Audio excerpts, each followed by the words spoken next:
Welcome to the webinar. This is a deep dive from Entrepreneurs Forever.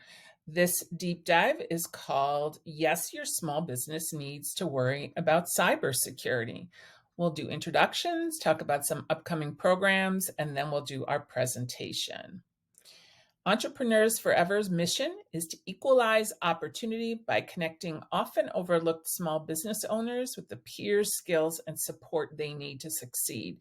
We are a monthly peer support program that's free of charge to our participants, and we've been in business for about 10 years. Our deep dives are meant to go a little bit deeper into a subject we think you need to know more about. Today, we're going to be talking about cybersecurity. I'm Deborah Gallant. I'm the Senior Program Manager at Entrepreneurs Forever, and our guest presenter is Kyle Knapp of Viterium.net, who is also a member of one of our groups. We do have upcoming learning opportunities about partnerships and alliances, and do I need QuickBooks? This topic is really important because it's not just the big guys who need to worry about safety issues of your business data, processes, and equipment. I do want to do a quick disclaimer. This presentation does not take the place of professional advice from your own paid advisors. And if you're in any regulated business, a medical, health business, or a financial business, you'll have different standards and protocols. So without further ado, let's hear from Kyle. Okay, so why do hackers hack? This is a very busy slide, and I don't expect you to read or see everything, but just kind of. Kyle, we're still on the first one. Oh, it's not advancing. There. Sorry about that. There you go. Okay. All right. Again, this is it's a very busy slide, but it does give you an idea of how many different areas that hackers can attack, and also the many different reasons that they do. And that kind of does play a role into how you protect yourself, because the reason for the hacking can also determine what the best prevention measures will be. Unfortunately, about 27% of hacking is due to insiders within the business. So that's something that that has to be taken into account. This isn't all just coming from the outside.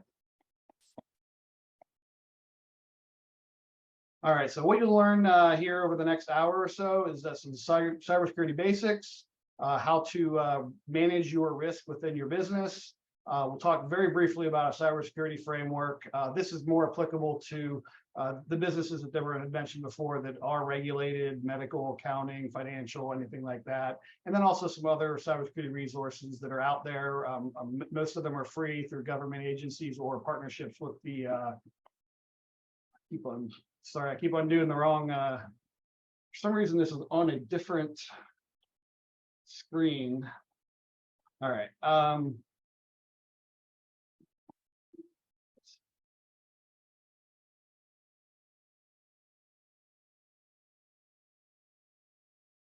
think this is the way. All right.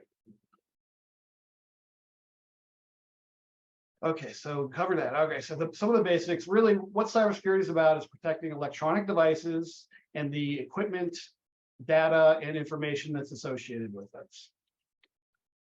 Due to the complexity of modern small businesses, and a lot of people don't even realize just how complex their business is, because you set things up over time and there's just so many moving parts that sometimes you really don't pay attention to on a daily basis. But everyone relies on their email. We all have mobile devices. You have a website. Most are now marketing on social media. Many companies now have e-commerce systems, use online banking. Especially in smaller companies, you may have a bring your BYOD is bring your own device, where you're bringing your own computer in, your own phone, and using that to access business information. And then just the network, either that's the Wi-Fi access points, you may have cabling, but everything there is needed to run in our digital economy right now. And then also we'll talk a little bit about backup and remote access. Both how to protect that and how backup can help in some of the scenarios that we'll discuss.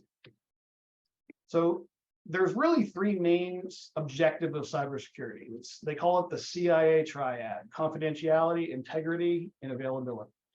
So confidentiality is just making sure that the information or data that you have cannot be accessed by an unauthorized person. Integrity means protecting it from modification. So you may have information, but if someone can change that information and you don't know that it was changed, you may make bad decisions. Or, for example, if someone changes the shipping address of a high value item that someone else has ordered, that's one way that they can steal from you through hacking information. That's why it's important that they can't change the information, even if they can look at it. And availability. So this really is especially important in the medical field and some other regulated industries, but you want to make sure that any information you do have is available when it's needed. So this is, for example, like if a medical record, someone has an emergency, you need to have access to those medical records to make sure that the right treatment is being done, and someone doesn't have allergies or something. So making sure that the information is available. This is one of the areas where backups come into play. All right, so even small businesses, there can be a very big impact for a hacking event. Attackers do see small businesses as easy targets. I know a lot of smaller businesses have thought, well, I'm too small for anyone to really worry about or to specifically target. But the problem is most small businesses don't have the resources to really have high security standards in place, so they're easier for attackers. And in today's day and age, there are a lot of automated processes where these attackers aren't actually spending their time looking for the small businesses. They have automated software tools that can go out there and find them. So no matter how big your business is, even a single person company is still a potential target for a hacker. In many cases, if you rely on the information within your computer systems, if you cannot do business without it, then any time that you don't have access to it is going to cost you in both potential business that you lose, and also it could result in fines. There are many times if you are responsible for a customer's information and that gets leaked out, you may be fined by the government for that. And also it can have an impact on your reputation. Someone's not going to be customers will be less likely to do business with a company that has a poor record of cybersecurity incidents than they are with someone who doesn't. So what are some of the cybersecurity threats that we're seeing out in the wild today? These include phishing, ransomware, straight out hacking, imposter scams, and environmental events. So phishing attacks are used to, a lot of times it's social engineering, and it's tricking someone into doing something that they shouldn't. It's designed to either get access to a system or to steal information. And in many cases, it's also used to try to get someone to transfer money to somewhere where they shouldn't. Some variants of phishing is spear phishing, where you're actually targeting a specific person, and whaling, which is spear phishing, but against high-level, high-value targets like CEOs, VPs, people that are high up within larger companies. Ransomware is another that we're seeing. All of these have been around for a while. Nothing is really new here. You probably have heard at least something about most of what I'm going to cover. But ransomware is software that encrypts the information on your computer and denying you access. This is where that availability comes into play. And in order to get it decrypted, you have to pay the attackers a certain amount of money, and they'll give you the decryption key to restore your information. Kyle, have any of your clients ever been attacked this way? Yes, unfortunately. Well, I should say none of my current clients, none of the clients that I was actively working with have been hit by ransomware. I've gotten some clients that got ransomware, and that's why they reached out to me.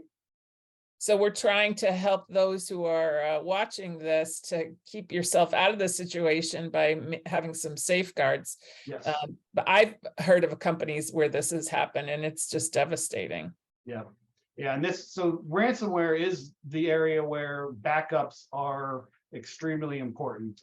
If you have a backup of all your information, there's no need to pay the ransomware. You can restore from backup and be up and running without any issues.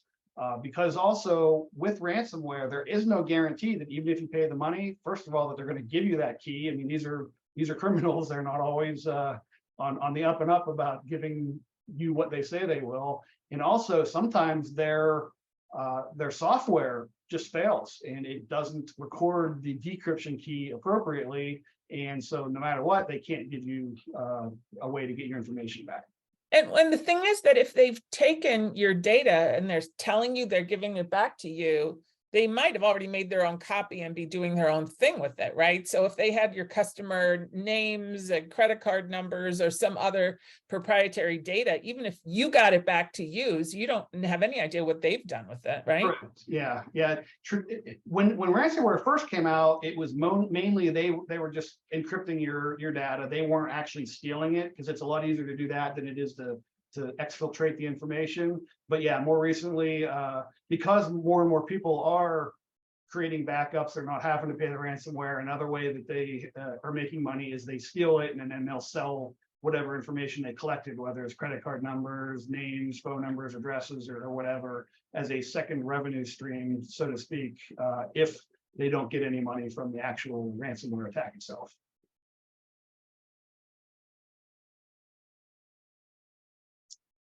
Hacking, this is really kind of the traditional, when a lot of people think of cybersecurity, they think of the teenager, pimply faced teenager sitting at his keyboard typing away furiously, hacking. That's really, I mean, hacking is attempting to enter someone else's system or network through the World Wide Web, through the main internet, through automated systems, or in some cases, especially with the high profile target, it is someone actually sitting there and then probing different points of weakness within a network to see if they can gain access. Imposter scams, this is more of a social engineering attack where someone may physically call into a company pretending to be from a government agency. They may be pretending to be a high-level executive, but they're doing this to trick someone into giving them the information that they can then use to access the system remotely and do one of the other types of attacks, whether it's, you know, it's just hacking, ransomware, or even phishing. If they can gain information that they can target their phishing emails with personal information, it's more likely that someone will believe that it is a legitimate email.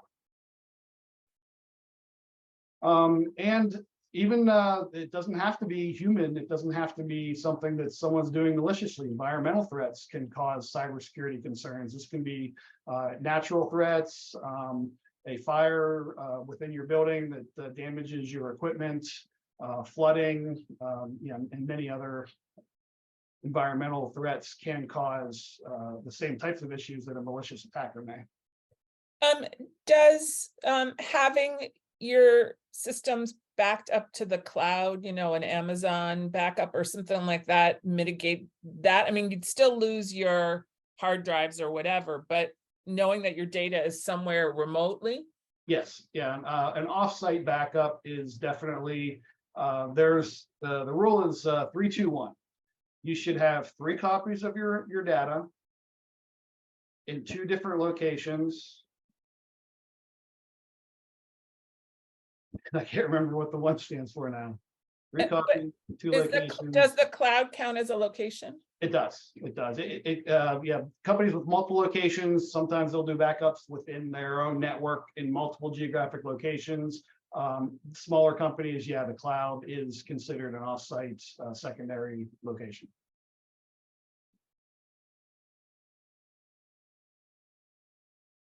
And yeah, as you mentioned, there's a lot of different cloud providers. There's a lot of different, many of the companies that provide backup software also have their own cloud repositories. I use Acronis, Carbonite, but you can also use AWS, you can use Google Cloud, Microsoft Azure. There's a lot of different options out there. And it's backing up, is it daily? Is that what's the standard? It really depends on how often your data changes. If a lot of smaller businesses, they'll still have paper records for a couple days. So even if they lose a day or two of information, they can always re-enter it, and it's not a lot of work. However, financial institutions where they have thousands of transactions happening every second, they're usually doing like a continuous backup, which is pretty much instantaneously. As soon as something changes, it's mirrored into a secondary location as a kind of a live high availability backup. Okay. So basically, the first thing that we need to look at when we're looking at cybersecurity is the elements of risk. So we need to look at what the threats are, the vulnerabilities, how likely it is something's going to happen, and if something does happen, what is the impact that will cause to your business. So, but before we can really identify that, we also have to know what are we protecting. So the very first step, and there is I'm going to be going through a kind of a worksheet showing you how to I build shared out. it to them already. Mm-hmm. All right, perfect. But to properly practice risk management, we have to know what our assets are. So you need to kind of go through and identify what assets you have that have value, identify what that value is, determine what the impact to your business would be if you lose, if those assets are not available to you, if you lose them, or if something were to happen to change the information that you're not aware of, how likely something is to happen, and then this will allow you to prioritize your mitigation activities. No one can implement perfect cybersecurity right out of the gate. It's just, first of all, it can be time consuming. Second of all, it can take a lot of resources, money. So really, what I like to say is, the old joke: how do you eat an elephant? One bite at a time. So Kyle, help me think about if I'm a one-man consulting firm, one-person consulting firm, or we have a couple of custom framers. So, they have their storefront, they have customers who walk in, they probably have accounts. How do you figure out what your assets are?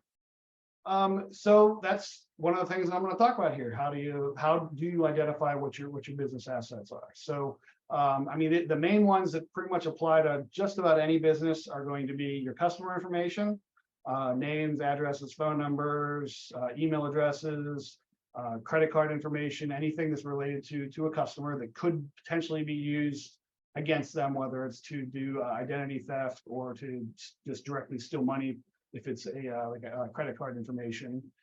Your own company's banking information is going to be an asset. If you have any proprietary processes or technologies, those will also be assets. But really, anything that you use to run your business that is not public knowledge could potentially be a business asset. And I mean, we don't really have time here to go into every possibility, and that's one of the reasons I'm going to give some of the resources outside with the government agencies as well as the private partnerships that can help with your particular industry. If you want to do it on your own, try to identify all those. And you could also look to a third party who do this on a regular basis. They come in, kind of look at your business, what information you're using, and then it can help identify those business assets. Kyle, if you use software to manage some of this, so Salesforce or some other CRM and QuickBooks for your books, are those safe in and of themselves because they exist in the cloud on a third-party server? They are not safe just because they're in the cloud. However, those companies, especially well-known companies, they do take steps to secure their data centers. In fact, I would say that many people are hesitant about moving to the cloud, thinking that it's because it's out there, it's on the network, it's easier for someone to gain access to it. But these companies that run the cloud servers, they have the resources to properly protect those. They have 24/7 monitoring stations. So it is safer to have your information there than it would be to have it on your local network, because you're still on the internet, but you don't have the higher end firewalls, the people monitoring all of the network traffic like these other companies do. Great, thank you. That's very helpful. However, it is important when you pick a cloud provider to find one that is legitimate. And I'll talk about a little bit more about, like, if you're outsourcing anything related to your business, whether that's consulting like the work that I do, or if it's using a cloud software as a service provider or cloud repository for your backups. So the first column of the worksheet is to list all the assets once you've identified them. All right, so now you need to identify the value of the assets. Is this something that you're using on a daily basis? Is it something that if someone else were to access it, they could sell it to someone else? Does it have value? Is it something that could be used for like to sell to a competitor, or to even set up a competitive business to yours? Could it be used to harm your customers or for someone else to profit financially from? As well as, what would the impact to you be if you couldn't access that? Could you still operate your business? What is like, if you were down, if you couldn't access for a day, would you have a loss of money, or do you have other ways to continue your business even if you were to temporarily lose access to that information? So now we're going to pick, and it really doesn't have to be very in depth, just kind of even low, medium, and high can be valid valuations for the assets, just to give, because what we're really trying to do here is prioritize what you should be focusing on first to secure, and then you can look at the lower risk items at a later date. So you can use numbers, you can use, like I said, low, medium, high, however you want to qualify that. So I kind of already went into this. So what is the impact to you to not have access to information, regardless of the financial value of that asset to anyone else? All right, so again, low, medium, high, you can use a scale 1 to 5, 1 to 10, however you want to assess that within your own worksheet. Okay, so now how likely is something to happen to that asset? So, and this is kind of the old like what would happen if a meteor hit the Earth? It would destroy all life, but the likelihood of that is very, very, very low versus a fire if you live near a large wooded area. So looking at what also, if you're in the financial industry, you're more likely to have someone target you for trying to steal your information versus if you're, say, a flower shop or someone who doesn't handle a lot of high value financial information. So basically what we're looking at is what are the threats, and then how likely it is that would turn into an actual attack. So once you've populated your spreadsheet, you can then determine what your priorities are, which things you want to try to address first, and also look at what the potential solutions, what mitigation tactics you can use. Because to be honest, no single thing is 100% foolproof. I mean, if someone had the resources and the interest in really getting your information, they're probably going to do it. So what we're trying to do is reduce the risk as low as possible within a reasonable time frame and for a reasonable amount of money. So you can— Kyle, can you make any generalizations for a small business owner who might be watching this about where what people are looking for is, I guess it'd be down to the names, personally identified information of your clients, their credit card numbers. Is that what's the most, or, is somebody, more interested in getting Rhonda's PayPal password? I mean, what is it that they're looking for? For a small business, yes, it's going to be personal information for either the employees or the customers. In many cases, they're looking for email addresses because the most often, I guess the most widely used vector of trying to get information from someone is by sending out mass emails, because it's so cheap. They only need to get like one response out of 10 or 20,000 for there to be a financial gain for them. So, and then now, and if you're like me, you're probably getting like 5 fake like spam texts as well. So they're also looking for mobile phone numbers. And they're going to try to spoof you. So they're going to make your customers think like, Rhonda has emailed me saying she had trouble processing my credit card and I need to re-enter it or something.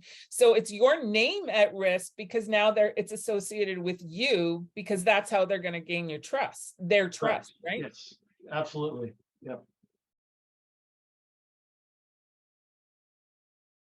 Yeah, the more information, so there are kind of shotgun email blasts where they use a prominent bank's name, hoping that a lot of people on their email list will use that bank. Those that don't, obviously, they're going to completely ignore it. But yes, if they can tie specific information, they know that you're associated with that company, then that does make it more legitimate and more likely that you'll think that it's a valid email, valid request.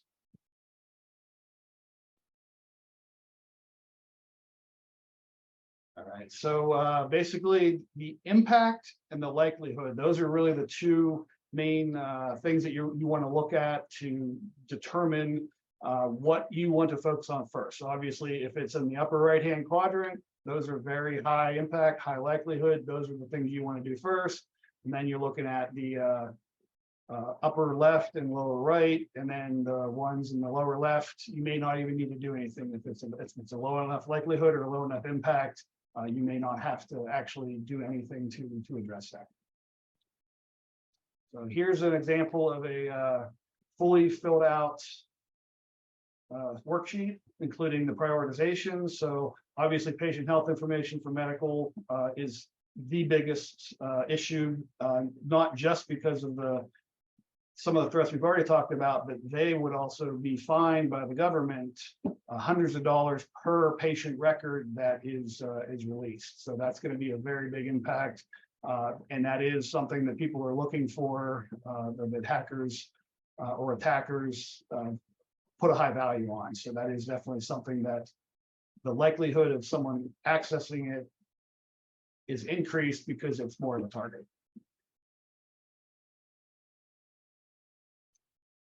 Okay, so that's really all I plan on going into on risk management.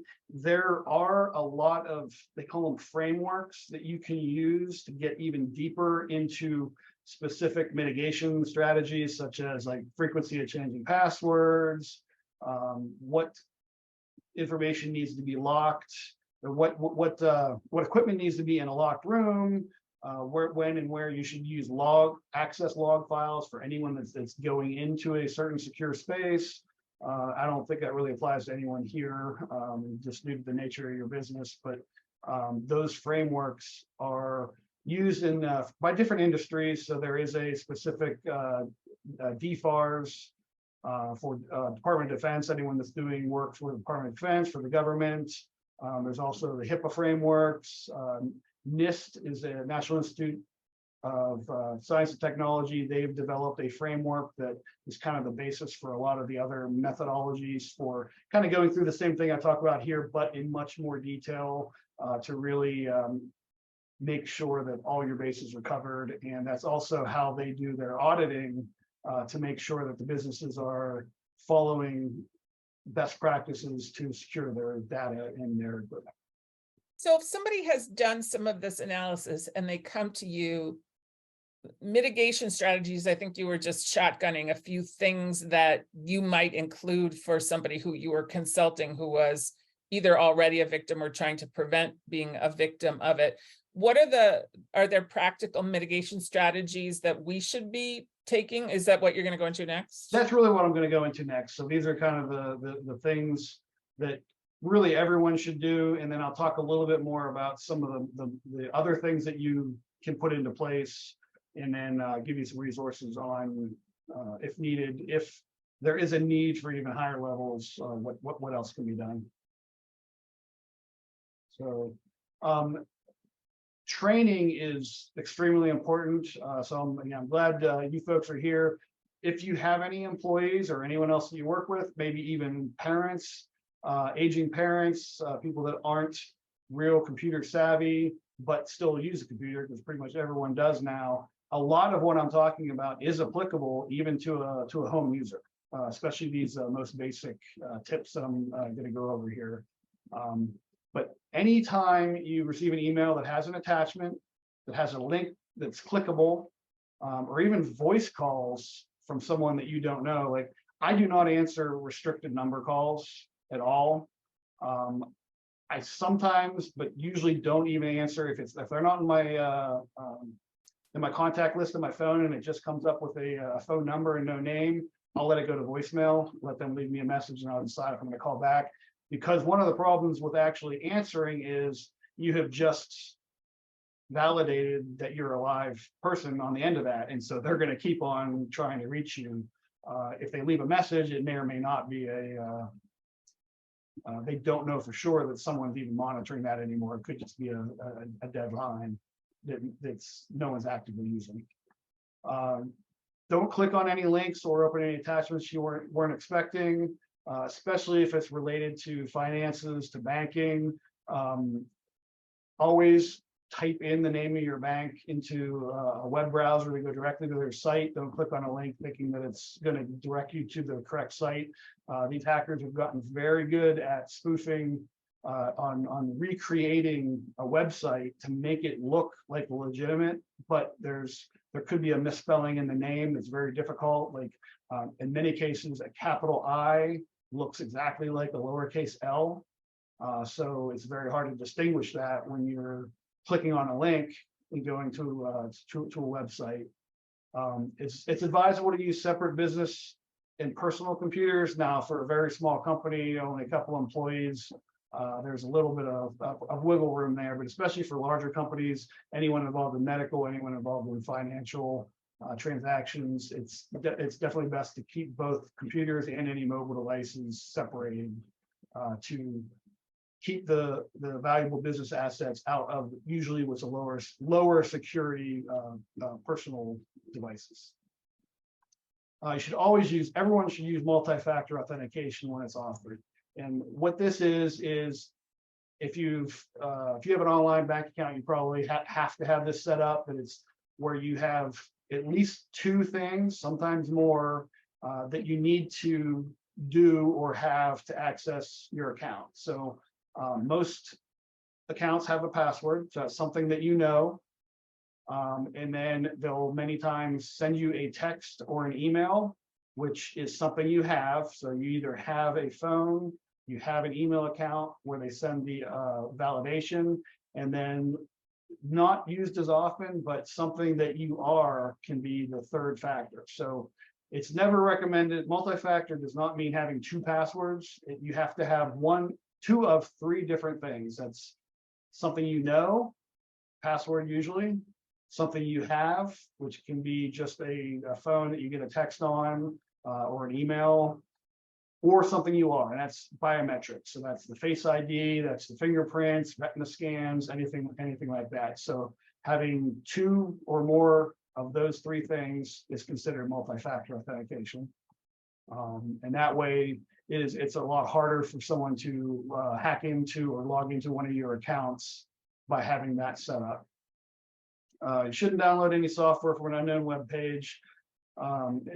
I know it's very difficult, especially for children, to convince them of this. I know my daughter, she's gotten some pirated videos before, and I've been trying to get her away from doing that. But downloading any type of software or even media from a website that's not a legitimate, widely known site can be very dangerous. You should never give out your username or password to anyone. And also consider using a password management application. What a lot of people do, they'll use the same password over and over to make it easy to remember. But if someone is hacking, gets into one of your accounts, especially if it's something you don't consider as important, maybe like a recipe site or something, but if you're using that same password as your bank, and you may think that the likelihood of someone putting those two together is low, but with all of the automated tools that are available, a hacker can just feed a username and password that they've identified, and it will try all the major banks within seconds. So it's a lot more likely to happen than you may think. My phone is always telling me that I reuse passwords too much and they might have been in a compromised thing. It's like, oh, please. I just can't remember them all. Yeah, it is. And that's why a password management application is good, because you set a very strong master password, possibly with multi-factor authentication, and then it can randomly generate a different password for every site that you use. One example is LastPass. It's LASTPASS. There's one called OnePass, which is the number one PASS. And there are others out there, but they work on both phone and the computer. Most of them do, yes. Yep. The two that I just mentioned definitely do. Most of the other applications, and there's, I think Norton now has one. So if you pay for the Norton security, they have their own password vault that you can use. I think McAfee does. So if you have your own security software, it may already be included in that. And you probably should have your own security software. I actually don't recommend paying for the lower levels, like just the basic McAfee or Norton. Windows, the built-in Windows Defender in Windows 10 and 11 has been shown to be just as effective as those are. For larger companies that need to have centralized monitoring, yes, I definitely recommend, because what happens in larger companies is, unless all those programs are reporting back to a central dashboard that someone can monitor, it's easy to miss an attack that comes in, which then can spread throughout the network. So for personal home users, I actually don't think you need to pay for those software security suites. You talked about Windows. So that's if you're on a PC. What about Mac? On a Mac, I don't believe that it's necessary. They have their own software installed, and they are less of a target than other. Now, I mean, everything else that I've talked about here, using multi-factor, don't give out your username and password, all of those apply to all platforms. The security software, I don't believe that it's necessary for an individual user, as much as making sure that what is built into your device is functioning. All right, let's keep going. And I see some questions popping up. I have some myself. We'll save those for the last section. Okay. So COVID really brought this kind of to head with remote work considerations, because so many people had to move to remote work, and a lot of times it was very little time was spent on looking at how that was going to function. But some of the things that really need to be considered when working outside of your network and getting access into your local or working with data, with information that came from your business, is your home network security. Make sure that your internet provider does provide some kind of firewall or blocking of anyone getting access to your local network. I'm pretty sure Comcast, all of their accounts now do this. Armstrong, I don't think so. It depends on how current your cable modem is, but it's definitely worth a question to the provider what they are doing to secure your home network. And if you're not sure, or if you want to just have greater control, get your own personal firewall gateway, Netgear, D-Link, TrendNet. There's a lot of different providers. And Links. and not just you, right? The people who work for you need to check theirs too. So, Yes. you know, you may make some assumption about all the people who work for you, but that might not be a safe assumption. Correct. Yes. Yeah. Make sure that if someone is working from home, that they follow those guidelines as well. Even more secure is to set up a way for them to create a VPN, which is that's a virtual private network, back into your office, so that even if they're on an insecure network, any data that's transferred between their device and your business is encrypted. So there's a lot of even a lot of the lower end kind of consumer grade Linksys, Netgear, D-Link. You can actually set up a VPN using those, or for some of the higher end, if you're a larger company, maybe with 20 or more employees, look into like a Sonic Wall or a Fortinet. They're a little more costly, but definitely have higher security and can handle more remote workers simultaneously.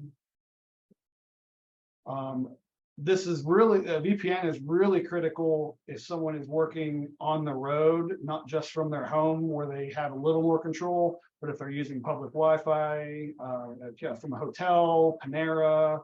McDonald's surprisingly has, most of the McDonald's I've been to has really good Wi-Fi, but definitely if you're working with your business data, if you're doing any banking, shopping, using financial information, use a VPN either back into your home network, into your office. There are VPN services that you can pay for. However, I personally don't use them. I don't recommend them because you really don't know. Yes, your information is encrypted between you and them, but once it gets to them, they basically decrypt it and send it back out onto the internet. So there's really, and then I know that there have been several companies that have been fined because they were using that information inappropriately. They were actually skimming email addresses and personal information from it. So I don't recommend, like the NordVPN is one I've heard of, and there's several others. I actually don't recommend those. I think you should either set up something back to a business or to a home network that you have ensured that you have a firewall built in within that.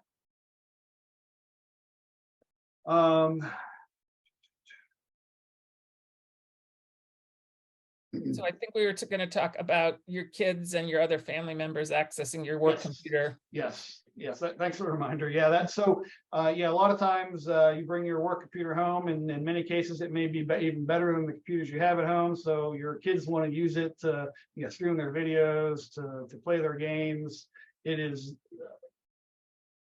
I recommend that you do not allow family members to use a work computer, especially not your login. So if you really need to have them use it, maybe it's do homework.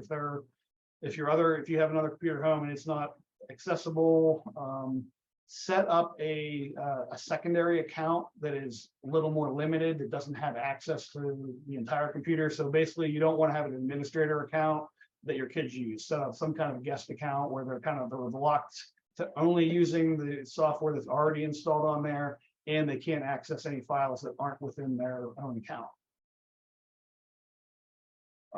Some of the considerations for if employees are working with more sensitive information, then there are other precautions you want to take, particularly with encryption.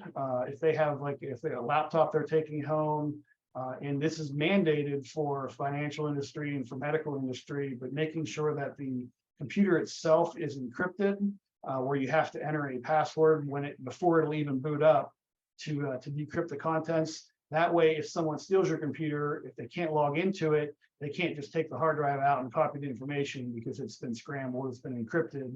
So the only way to access it is through that computer with the correct password. Also, make sure that you have documented termination procedures for an employee that leaves. over time, you may give someone access to something in order to perform their job and forget about it. Make sure that when you do terminate an employee, that any access that they had been granted is removed so that they can't do anything malicious with that information once they've left the company. Just like I said before, not to give your password, username or password out to anyone.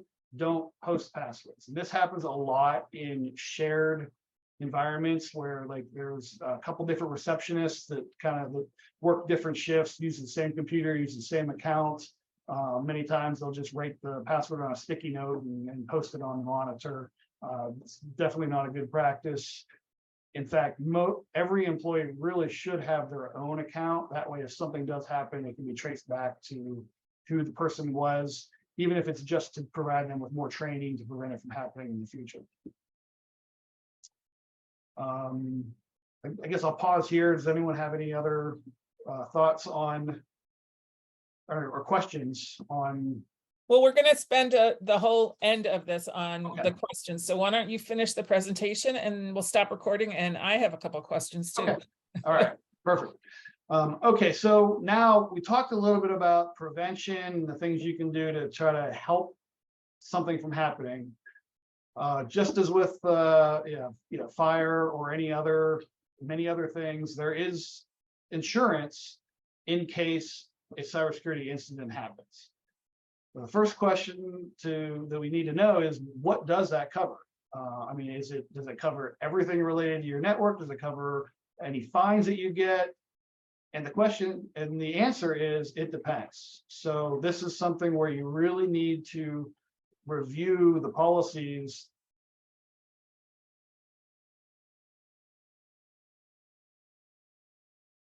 Oh, did he freeze?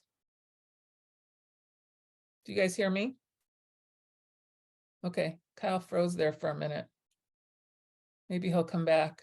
I think his point here was that cybersecurity insurance only covers it if you've actually gone through the procedures of making sure everything's protected. If you don't have an operating procedures manual and you don't have a way to document that you were as safe as possible, then your insurance isn't worth the paper that it's written on or the email that comes with it, because they'll say you didn't take all the right precautions. And I've seen this happen many times. So when or if you get sued, Kyle, you froze there for a minute. So I was sort of just picking up the pace and saying your cybersecurity policy isn't going to cover it if you haven't gone through the correct procedures. Oh, you're muted now. You're muted. Kyle, you're muted.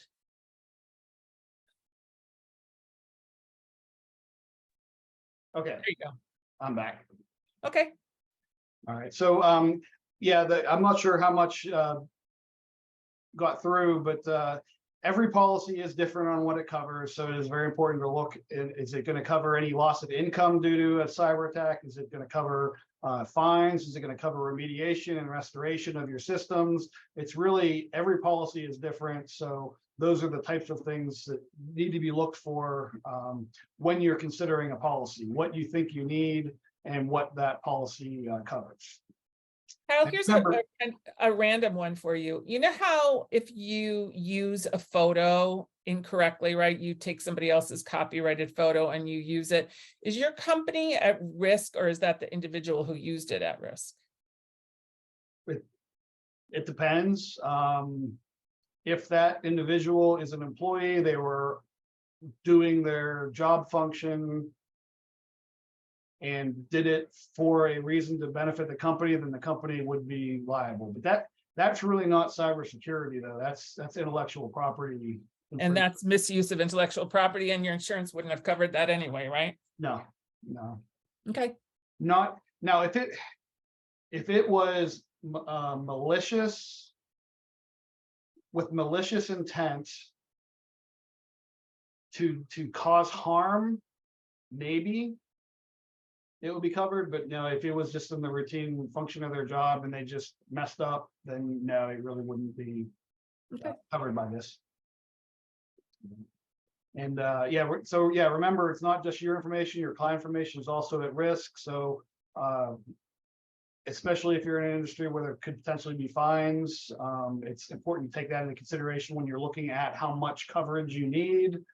The things that you need to do to avoid a denied claim is basically follow what your insurance company requires. So all the insurance companies, as part of the policy, will have a list of what the insured requirements are, what you have to do as an insured to prevent an attack from happening. And if you don't do those steps, they could potentially deny your claim for not meeting your obligations. It is important to have your procedures documented, and maybe mainly just so you can train the employees and so that they do the right things, but also the more documentation you have, the more likely it is that your claim will be approved if something were to happen, because you can show that you followed what you were supposed to do, you did everything that you could prevent it, but this was something that still occurred. So when you're reviewing a policy with an insurance provider, things to look for are covered items, particularly exclusions, because even if something is covered, there may be an exclusion for a specific class of something that looks like it should otherwise be covered. Any policyholder requirements, anything that you're supposed to do, make sure that you're following all of those steps, and then also look at what the deductible is and the total amount of the coverage to make sure that it's appropriate for potentially what you could be exposed to.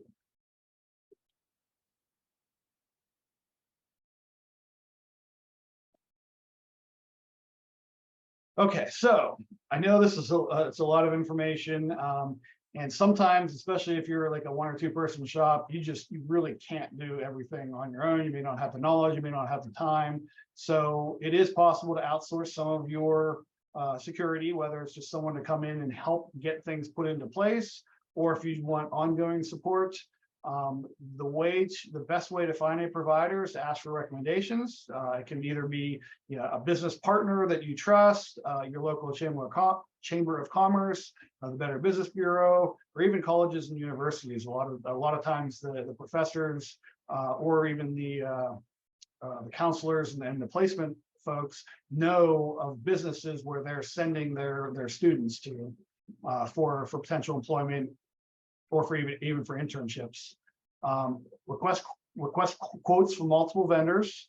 Make sure you have a clear list of what actions or outcomes you're expecting to get from any outsource provider that you choose. You'll also want to look at any past performance, get referrals, references from any business that you're considering using, and find out who will actually be doing the work within that company. See if you can get a list of technicians, what their qualifications are, to make sure that they are a good fit for your business, for your industry. All right, so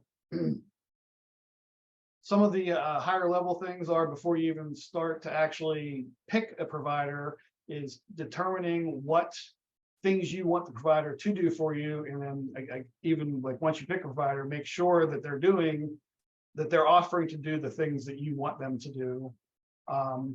The cost really can vary.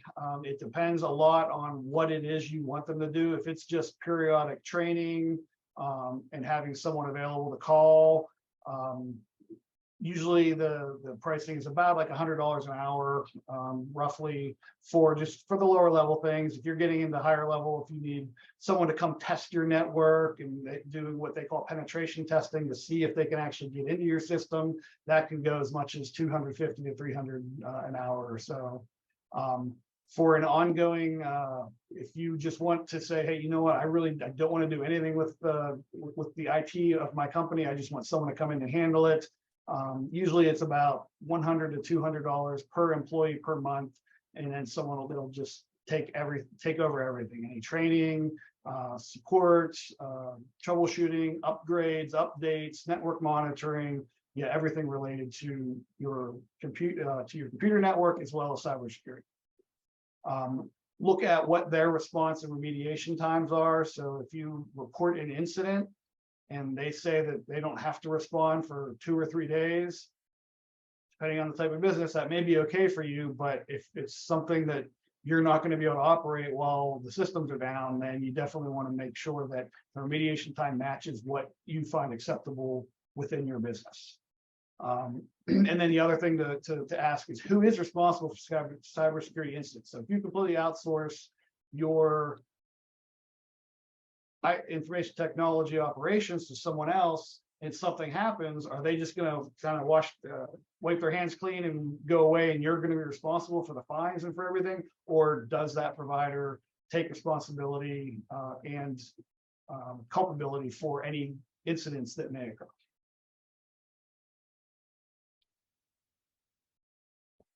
And that's the end of my presentation. The information that I've gathered has come from multiple sources. The NIST Institute has a lot of great resources. There's also the Stay Safe. I'll send everyone these slides so they can click through to the links and check them out from the follow-up, because it's a lot for you to cover here. I think you can stop sharing. I think that's the last slide. Is your contact info there? Perfect. Last slide is my contact, but you'll have this when Deborah sends it out.